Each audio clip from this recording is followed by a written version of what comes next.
Alô, gente, tudo bem? Eu sou o Ricardo Sabag. É um prazer estar colaborando aqui com o Podcast Sul para falar um pouco do meu time do coração, Curitiba. Eu sou jornalista. Antes de ser jornalista, sou torcedor do Coxa. Frequento já as arquibancadas do Couto Pereira desde o ano de 1987. Foi quando comecei a frequentar os jogos do Coxa. E eu agradeço o convite aí dos amigos para falar um pouquinho do Curitiba aqui no Podcast Sul. E hoje é um dia bem importante pro torcedor do Curitiba, porque hoje começa de fato a temporada 2023 do Coxa.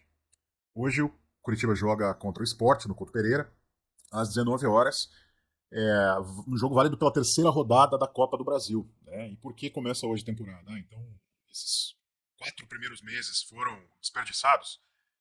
Sobre isso que eu vou falar um pouquinho com vocês hoje, depois da nossa vinheta.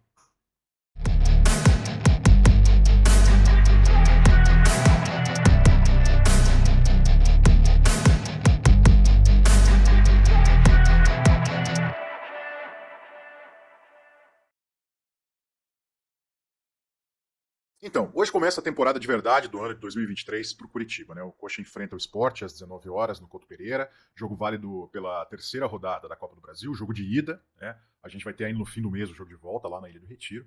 E hoje o Curitiba vai colocar à prova aí todo o seu planejamento para o ano, né? Tudo que a diretoria do Curitiba construiu desde o fim do ano passado, quando o clube conseguiu permanecer na Série A, nas últimas rodadas do Campeonato Brasileiro. Né?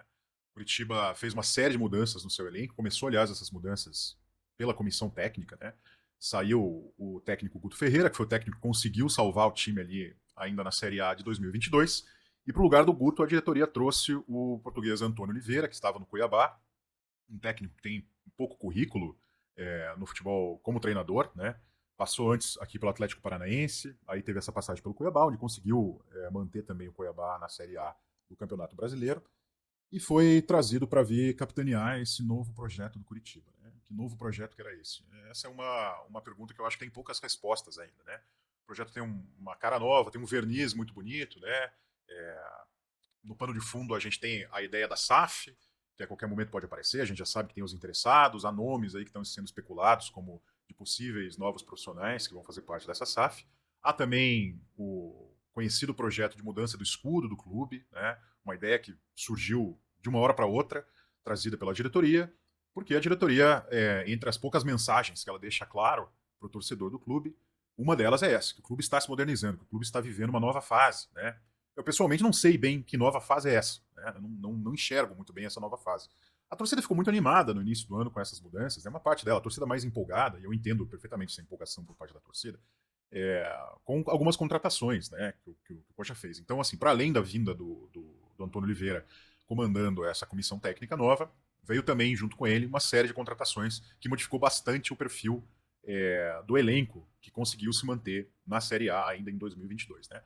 E essas novas contratações empolgaram mais a torcida, talvez não pela qualidade de fato dos jogadores, até porque a maioria deles, o torcedor curitibano, não viu jogar, mas sim porque eram jogadores que tinham aí algum histórico, né? Estavam em algum clube de relevância, né? Muitos deles jogando fora, né? Acho que o caso mais emblemático é o do Marcelino Moreno, que estava jogando no campeonato americano, né? Na MLS, e foi trazido como a promessa do novo camisa 10 do Curitiba, né? E ali se popularizou entre a torcida naquele momento essa ideia de que o novo momento do clube é o momento em que os reforços são um pouco mais relevantes do que vinham sendo até então, né? Essa foi a sensação que ficou o torcedor ali no início do ano. Mas, infelizmente, dentro de campo, os resultados não foram aqueles que esperavam a torcida, e eu suponho que também a própria direção do clube. Né? De início, o clube, a diretoria disse que o clube não disputaria com o elenco principal o Campeonato Paranaense. Isso foi mudado no início do ano, né? Esse planejamento foi alterado, e ali decidiu-se então usar esse elenco principal para disputar o Campeonato Paranaense. Além, é claro, das primeiras fases da Copa do Brasil. Né? E o resultado não foi positivo. Né? O Curitiba foi desclassificado do Campeonato Paranaense, passou naturalmente pelas primeiras fases da Copa do Brasil, né? Afinal estamos chegando na terceira fase, mas sem demonstrar um resultado muito convincente. Né? Ao contrário, o futebol apresentado pela equipe deixou todo o torcedor, até mesmo aquele mais esperançoso, que achava que o Curitiba ia ter um elenco para disputar, de repente, Libertadores, né? Uma vaga para Libertadores, Campeonato Brasileiro, mesmo esse torcedor mais otimista, ele já ficou com o pé atrás diante dos resultados alcançados pelo clube aí ao longo desses 4 primeiros meses, né? Então, assim, começa hoje a temporada do Curitiba? Sim e não, né? Sim, porque os jogos para valer começam agora. Começa agora enfrentando o adversário de mais qualidade na Copa do Brasil. O Sport vem muito bem na sua temporada, apesar de estar disputando a Série B do Campeonato Brasileiro, mas no início do ano ele vem tendo bons resultados nas competições que ele está disputando, né? E obviamente que no fim de semana começa o Campeonato Brasileiro, que aí sim é o grande teste da qualidade desse elenco, do trabalho desempenhado pela diretoria do Curitiba até aqui. Agora, jogamos fora tudo que aconteceu nesses 4 meses? Naturalmente que não, né? A gente precisa tentar aprender com alguma coisa que aconteceu. Para a torcida, não sei o que a gente consegue aprender, né? Eu aprendi a ficar mais receoso, né? A duvidar mais da qualidade desse time. Esse time, até agora, não disse que veio, não mostrou ainda do que é capaz, embora eu acredite que muitos jogadores ainda tenham a condição de desempenhar em campo melhor do que eles demonstraram até agora, né? É, Esses 4 meses serviram para alguma coisa? Eu espero que sim. Eu espero que tenham servido para o técnico Antônio Oliveira conseguir encontrar um padrão tático do time, conseguir definir quem são os jogadores titulares do time, quem são os reservas imediatos e quais são as possibilidades de alterações táticas que ele pode vir a fazer, conforme os vários adversários diferentes que ele vai enfrentar. Agora o Sport na Copa do Brasil e depois os 19 adversários do Campeonato Brasileiro, começando pelo Flamengo, né? Não vai começar com um adversário nada fácil, Curitiba. Eu não vi o trabalho do Antônio Oliveira encontrando muito caminho nesses 4 primeiros meses, né? A impressão que eu tive é que ele tateou alguma coisa, não encontrou muitas soluções. O time decididamente não está performando do jeito que ele mesmo queria. Ele próprio reconhece isso nas entrevistas coletivas que ele dá. Ainda que ele não seja uma pessoa muito dada a dar esclarecimentos ali, né? Não é um técnico que gosta de dar esclarecimentos muito profundos a respeito do seu trabalho, mas ele já revelou em alguns momentos que naturalmente que o resultado que foi alcançado pelo time nesses primeiros 4 meses do ano não foi aquele que ele esperava, né? Agora, o que a gente pode apostar, né, do que foi construído até agora, né? Talvez que alguns desses jogadores já estejam mais ambientados com o Curitiba, tenham conseguido, né, entrar em melhor forma física e técnica, né? Alguns jogadores, acho que a torcida toda há de concordar, como o Kuzevic, por exemplo, esses entraram já demonstrando ali alguma qualidade técnica, como se esperava, né? Mas tantos outros dessas novas contratações ainda não. Tanto é que, na minha opinião, o jogador mais importante do time continua sendo o Aleph Manga, que foi destaque do Curitiba no ano passado, né? Padrão tático, o Antônio Oliveira não demonstrou muita alteração, não conseguiu trazer muita ideia diferente, ele está ainda insistindo num 4-3-3, né? Hoje existe uma dúvida no meio de campo do Curitiba, quem vai jogar. A escalação provável para hoje, segundo os colegas da imprensa, é que o time joga com Gabriel, Natanael, Kuzevic, o Bruno Viana, né, que esse tem sido assim de uma qualidade bastante duvidosa ali na zaga do Curitiba, né, e o Vitor Luiz ainda na lateral esquerda. Digo ainda porque, claro, que o torcedor acompanhou a novela que foi a chegada do Jamerson para ser o lateral esquerdo titular, muito provavelmente ser o lateral esquerdo titular, né, mas ele, apesar de inscrito, já tá disponível, né, já apareceu no bid, já está disponível, não deve jogar, pelo menos não como titular agora nesse jogo. Então eu dizia, Gabriel Vasconcelos, Natanael, Kuzevic, Bruno Viana e Vitor Luiz, no meio de campo onde residem as principais dúvidas do torcedor para dizer qual é a escalação dele, né? A tendência é que o Andrei reapareça, mas agora como primeiro volante. Aí acompanhado do Lisieiro, do Bruno Gomes ou do Júnior Urso, né? O Antônio Oliveira falou bem do Júnior Urso, né? Nesse longo tempo que ele teve aí para treinar com o time, né? Falou bem do Júnior Urso, então o Urso pode pintar aí no meio do Coxa.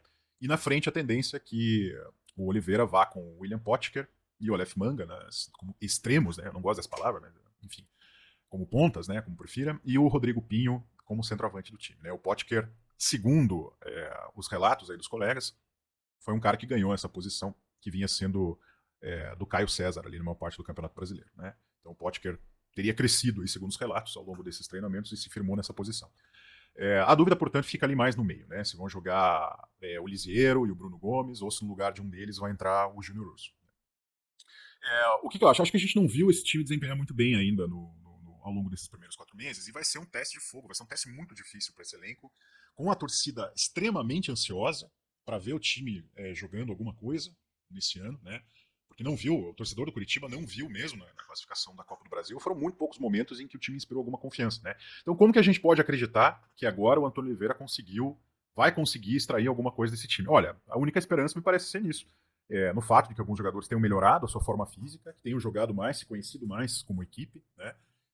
Conheçam melhor as características uns dos outros, e isso faça com que o time desempenhe alguma coisa. Tecnicamente, eles são capazes de fazer isso, esse elenco é capaz de fazer isso. Eu acho que, eu já disse, disse há pouco, assim, acho que o Kuzevic é um zagueiro que entrou ali para dominar a posição, né, um titular incontestável, todos devem concordar com isso. O Lisieiro parece ser um reforço que tem muito a contribuir. Não sei se é o suficiente para ser um titular incontestável, mas é alguém que tem potencial, né, para desempenhar ali nessa função. O Andrei deve jogar como primeiro volante, né? Os relatos falam que o Andrei foi testado pelo Antônio Oliveira mais como primeiro volante. Embora no ano passado, enquanto ele jogou mais como segundo volante. Ali, né? Ainda jogou com o William Farias, naquela posição, William Farias como primeiro volante. O Andrei jogou como segundo volante. Depois que o Andrei se contundiu, ainda na metade do ano passado, quem já assumiu ali a volância, né, como dizem os entendidos do futebol, quem assumiu a primeira volância foi o Jesus Trindade, que pelo jeito não vai ficar no Curitiba. Né? A tendência que ele tem o contrato dele até o meio do ano, por tudo que a gente ouve falar, não existe confiança, vontade por parte da diretoria de renovar o contrato dele. E me parece com isso que o Antônio Oliveira já não conta muito com o Trindade para a continuidade da temporada. Então vamos testar o Andrei na função de primeiro volante, coisa que, volto a dizer, ele não fez, pelo menos jogando no Curitiba ainda, né? Talvez ele vá bem. A mim não parece que ele tenha exatamente as melhores características do primeiro volante, mas é um bom jogador. E é um jogador que a torcida estava muito ansiosa por retorno dele. Né? Então, se for ali o Andrei como primeiro volante, a gente vai ter um meio de campo um pouco mais dinâmico. Né? Se for, por exemplo, Andrei, Lisieiro e Bruno Gomes ali no meio de campo. Qual que é a falta? Eu acho, pessoalmente, que esse esquema de 4-3-3, sem um meia mais criativo, ele exige demais dos pontos. Né? E aí exige demais do Aleph Manga, porque o Potker a gente não viu desempenhar tão bem. Embora ele já tenha melhorado um pouquinho, né? Ele começou meio mal, a torcida desconfiou dele. Eu acho que ele já demonstrou alguma melhora. Mas a gente não viu isso ainda, né? A gente não viu no sentido de ter muita confiança do Potker ali fazendo essa função. E esses pontos ficam sobrecarregados, com um meio que é formado basicamente por volantes, né? Por jogadores, inclusive, de características semelhantes, né? E se for o Júnior Urso no lugar de um deles, a gente não viu o Júnior Urso jogando pelo Curitiba, praticamente, jogou 45 minutos e contundiu, né? Isso no seu retorno, naturalmente, agora ao Coxa. Dizem que o Júnior Urso estava no futebol americano também jogando já numa função um pouco mais avançada. Eu, pelo que conheço das características do jogador, não consigo enxergar ele como um meia de criação. Né? Até consigo imaginar ele chegando um pouco mais na área, talvez arrematando, né, de fora, se ele estiver bem ali tecnicamente para isso, mas não criação. Criação, a gente tinha o Regis, que foi embora na saída, na chegada aí do Jamerson. Eu achei um erro, apesar de entender que o Regis é um meia bastante limitado, mas ele ainda conseguia fazer essa função mais de criação, quando ele jogava ali mais pro meio mesmo, né, sem se assemelhar a um segundo atacante. E a gente tem o Bosquilha, que é uma dúvida quando que ele vai conseguir jogar pelo Curitiba. Se é que ele vai ter reunir condições de jogar pelo Curitiba ainda, né? É um jogador que passa muito mais tempo no departamento médico do que em campo. Então, assim, as características do elenco que está à disposição do Antônio Oliveira hoje, elas não têm essa função muito clara do meia de ligação, né, do meia criativo. Dispensava, por exemplo, o Fabrício Daniel para fazer isso, mas também foi outro que saiu agora nessa janela, né? Vamos ver o que esse esquema tático, o que o Antônio Oliveira conseguiu incutir na cabeça dos jogadores em termos de função tática de cada um, se ele vai trazer alguma novidade, né? Se ele vai testar algum jogador tentando uma função, às vezes pode estar até na mesma posição que ele já ocupou desde o início do ano, mas numa função um pouco diferente, né? Aí talvez o Potker, talvez o Rodrigo Pinho possa fazer um papel um pouco diferente, de ficar como um centroavante estanque ali na grande área do adversário, né? Mas olha, eu infelizmente não tô muito esperançoso para essa partida. Acho que é normal que a torcida esteja ansiosa, porque faz muito tempo que o Curitiba não entra em campo, né? O Curitiba fez aí nos últimos meses só esses jogos treino, né? Esses amistosos, em que a gente sequer teve informações sobre qual foi o time que disputou, qual foi o resultado, né? Informações muito esparsas aqui e ali, o clube não divulgou. Aliás, como é característica, né, dessa diretoria, não gosta de ser muito transparente com as informações do clube. Então a gente sabe que o Curitiba enfrentou ali alguns adversários e, né, o que aconteceu. Também, assim, se tivesse vencido, né, o Corinthians, o São Paulo, num jogo treino, isso significa alguma coisa? Eu acho que não, né? Porque você também não sabe como que o adversário está encarando isso, né? Está longe de ser uma partida competitiva, né? Então a gente torce para que ele tenha conseguido treinar muito com essa equipe, que ele tenha descoberto ali valores nesse elenco que a torcida ainda não viu em campo, né? Só que contra isso ele vai ter um adversário que está um adversário num momento muito melhor, né? Então o Curitiba tem condição de ter um bom desempenho? Tem, se a gente tiver esperança de muita coisa der certo, né? Tem que dar muita coisa certa para o Curitiba ir bem hoje. E por ir bem eu estou pensando numa vitória magra, né? Uma vitória que permita ao Curitiba ir para o jogo de volta com alguma esperança, né? Uma derrota mesmo, por 1-0, por um gol de diferença, já vai dar um banho de água gelada na torcida, né? A torcida está muito desconfiada do trabalho do Antônio Oliveira. O Antônio Oliveira não disse a que veio ainda, e eu pessoalmente acho que ele não disse a que veio na carreira como treinador. Eu não entendi qual foi a razão porque a diretoria fez a troca do comando técnico. Ah, o Guto era um cara limitado? Sim, era um cara limitado. Mas ele estava conseguindo tirar alguma coisa daquele time, né? De repente o cara atingiu o objetivo dele, mesmo assim foi preterido pela diretoria para trazer alguém que combinava mais com o que quer que a diretoria entendesse que era o futuro do time para esse ano, né? Até agora ele não disse que veio, né? E pior do que isso, além de não ter demonstrado resultado, é um treinador que despertou muita antipatia na torcida, né? Então a torcida está profundamente desconfiada do trabalho do Antônio Oliveira. E por maior que seja, por mais brilhante que seja o verniz dessa diretoria, de que ela está modernizando o clube, né? Que está colocando o clube num novo patamar, seja que patamar for esse que eles enxerguem, né? Nenhum treinador resiste a tanto resultado ruim, né? Então a torcida do Curitiba está com o Paranaense entalado na garganta, com a desclassificação entalada na garganta. A gente sabe que o Paranaense não serve para muita coisa, mesmo quando o time é campeão. Então a decisão de jogar com o elenco principal, a meu ver, não serviu para muita coisa. Talvez, no máximo, para dar rodagem para os jogadores que estavam mais enferrujados, né? O caso do Bruno Viana, por exemplo. O caso do Vitor Luiz, que também chegou meio enferrujado, conseguiu evoluir um pouco. O Bruno Viana ainda não, né? Mas, enfim, conseguiu dar alguma rodagem. Agora, é evidente que a falta de resultado, a desclassificação da forma como aconteceu, isso incomoda o torcedor. E ao incomodar o torcedor, gera uma pressão maior, né? Então, o que poderia ser uma temporada que começaria com um pouco mais de tranquilidade, com o torcedor com mais paciência, com o clube está começando, né? A parte que importa mesmo, que agora é a terceira rodada da Copa do Brasil, início do Campeonato Brasileiro, começa já com o torcedor muito desconfiado a respeito de onde esse time pode chegar. E eu não tenho dúvida de que se o Antônio Oliveira não tiver bons resultados nesse início, e é difícil esperar que ele consiga um grande resultado contra o Flamengo, né? Agora com a mudança de técnico, né? Se ele não conseguir um resultado a contento na Copa do Brasil, que seja a classificação, ou na pior das hipóteses, ser desclassificado, mas ainda demonstrando alguma coisa, alguma potencialidade desse time, eu tenho certeza que ele não vai resistir no comando técnico do Coxa. E aí todo esse discurso de modernização, ele vai por água abaixo quando os resultados não vêm, né? A gente sabe como é que é. Se isso acontecer, é o pior caminho, porque aí a gente com certeza perdeu esses 4 primeiros meses do ano, né? Esses 4 primeiros meses não teriam servido para nada, rigorosamente nada, sequer para você conseguir encontrar alguma pista do que o time consegue fazer ao longo do segundo semestre dessa próxima etapa da temporada. Então, eu estou muito apreensivo com o jogo de hoje. Eu acho que é um jogo muito perigoso para o Curitiba. Eu acho que, como eu disse, a gente precisa ter esperança de que alguma coisa tenha melhorado. Não há evidências de que isso tenha acontecido, né? Mas, assim, aí vai da característica de cada um. Se você é mais ou menos otimista ou pessimista, se você vai para o campo já com aquele preparado para o pior já, né? Ou se você prefere acreditar que, de repente, dá para fazer uma limonada desses limões aí, plantados, colhidos e, melhor, cultivados pelo português Antônio Oliveira. Então é isso. Obrigado aí pela audiência. Eu esqueci de falar antes, porque sou ainda novato nisso, né? Mas espero que você tenha gostado. Se gostou, dê o seu like, se inscreva no canal, né? É o que a gente sempre pede, porque isso ajuda aí o nosso trabalho a chegar a mais torcedores. E por favor, diga se você concorda, discorda do que eu falei. Fique à vontade para fazer os seus comentários aqui nos comentários do vídeo. Pode falar mal, se você acha que eu falei besteira, não tem problema, né? Isso aqui é um debate aberto. Não importa, né? O importante é que a gente veja, torcemos, né? Pelo menos nós, os torcedores do Curitiba, mas os haters do Coxa também, quem quiser se manifestar, fique à vontade. Os torcedores do Curitiba esperam que a gente consiga dar, que o time consiga dar uma virada de chave a partir do jogo de hoje contra o Sport no Couto Pereira. Então, é isso aí, gente. Um abraço a todos e até depois do jogo.